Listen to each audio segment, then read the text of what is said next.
Hi, boys and girls. Miss Jodi here with your Friday story time. Our story this week is about Jesus, the King of all kings, the most important King of all the world. If you look at this cross, with Christ the King on the cross, such a beautiful way of remembering that Christ is the most important King. Now, he is wearing a gold crown on this cross, but Christ doesn't usually wear a gold crown. I am reminded, though, that on Good Friday he does wear a crown of thorns. That's kind of a sad story. Well, our story today is the King of all kings. It's the story of the three wise men and the King of all kings. I hope you love it.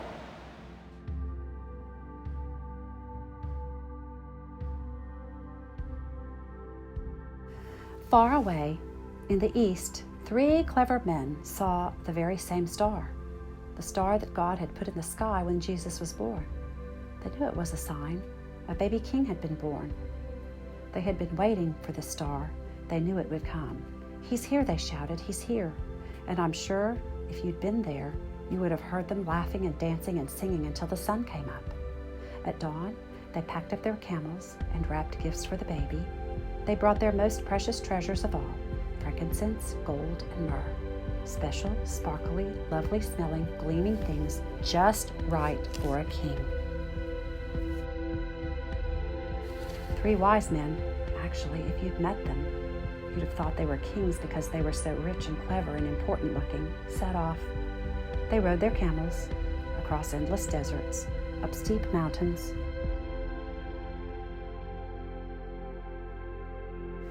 down deep into the valleys, through raging rivers, over grassy plains, night and day and night for hours that turned into days, that turned into weeks, that turned into months and months, until at last they reached Jerusalem. Jerusalem was by far the most important city for miles around, and as anyone can tell you, that's where a palace would be, and the kings are born in palaces, so that's where they went. But they were in for a surprise. They went to see King Herod. Surely he would know where the baby was, but he didn't. In fact, he didn't like the sound of a new king. It made him cross. He didn't want anyone to be king except him. But Herod's advisors told the 3 wise men what was written in their books, what God had said about the baby king.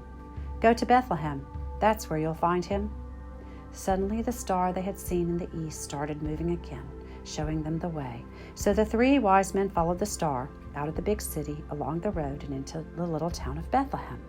They followed the star through the streets of Bethlehem, out of the nice part of town, through the not-so-nice part of town, into the really not-so-nice part of town at all, down a little dirt track until it stopped right over a little house.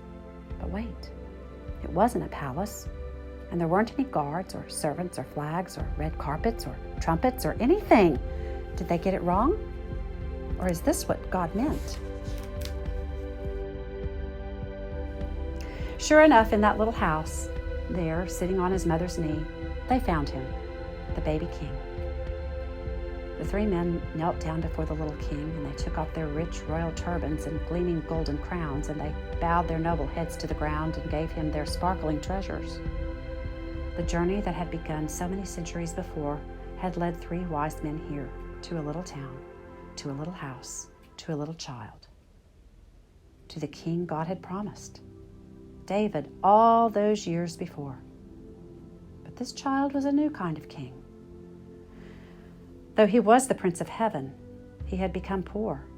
Though he was the mighty God, he had become helpless, a helpless baby. This king hadn't come to be the boss. He had come to be a servant.